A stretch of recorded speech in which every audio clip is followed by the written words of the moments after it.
আসসালামু আলাইকুম everyone, welcome back to our channel. তো আজকে খুব সুন্দর একটা কেক ডেকোরেশন শেয়ার করব আপনাদের সাথে। আশা করছি ডেকোরেশনটা ভালো লাগবে। তো ডেকোরেশনটা লাস্ট হওয়ার পরে দেখে মানে পুরো বোঝা যাবে যে একটা রেড ভেলভেট কেক, আসলে তা না, এটা একটা ভ্যানিলা কেক ডেকোরেশন ছিল। তো খুবই মানে একটু দ্বিধায় পড়ে গিয়েছিলাম যে কিভাবে করব। তো ফার্স্ট টাইম যেহেতু ডেকোরেশনটা করা, এর আগে করেছি মানে একদম ফুলফিলভাবে মানে সেম টু সেম এরকম করিনি।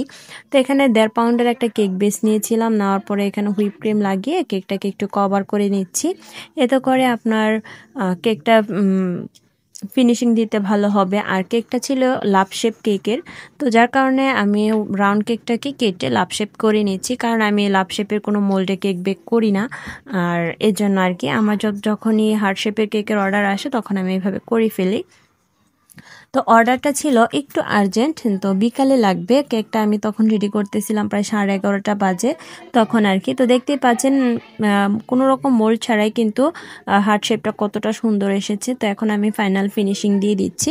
তো আজকের এই কেক ডেকোরেশনটা আমি নিজেই অবাক হয়ে গিয়েছি যে না, খুবই সুন্দর হয়েছে, যে কি বলবো, বাসার সবাই বলতেছে অনেক সুন্দর হয়েছে।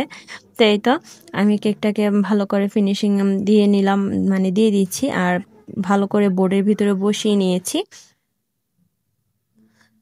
তো আসলে কেক ডেকোরেশনগুলো আপনাদের সাথে শেয়ার করতে ভালো লাগে, তার কারণে শেয়ার করা আর কি। তো এই তো এখানে কতগুলো মানে কেকের ক্রাম্স নিয়েছি রেড কালার, এটা দিয়ে আমি কেকটাকে মানে আমি এর আগে এরকম ডেকোরেশন করেছি একদম ফুলফিল মানে ক্রাম দিয়ে ঢেকে, এরকম কেক কখনোই এর আগে বানাইনি। তো বানানোর পরে নিজেই মানে কতক্ষণ তাকিয়েছিলাম, তো একদম ফুল কভার হয়ে যাবে কেকটা আর কি, এরকম আর কি। তো দেখতে খুবই সুন্দর লাগতেছিল যখন এই ক্রামগুলা দিচ্ছিলাম, তো নিজেই কেকের প্রেমে পড়ে যাচ্ছিলাম বারবার। তো দেখতে পাচ্ছেন এখন কেকটা কিন্তু পুরোটা কভার করে ফেলেছি, বোঝাই যাচ্ছে না এটা যে একটা ভ্যানিলা কেক। তো উপরে ফন্ডেন্ট দিয়ে একটা নাম লেখা ছিল, এটা একটা অ্যানিভার্সারি কেক ছিল তার কারণে।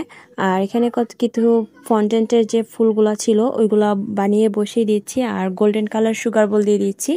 আর এটা যেহেতু একটা রাউন্ড করে নাম লেখা হবে, যার কারণে এই স্কোয়ার বোর্ড থেকে আমি কেকটাকে উঠিয়ে রাউন্ড শেপের মানে কেক বোর্ডে নিয়ে নিয়েছি।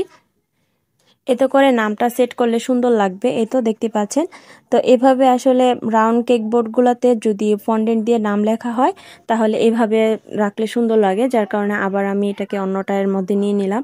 তো আজকের এই ডেকোরেশনটা আপনাদের কাছে কেমন লাগলো কমেন্ট করে কিন্তু জানাতে ভুলবেন না। যারা নিয়েছে তাদের কিন্তু খুবই পছন্দ হয়েছে।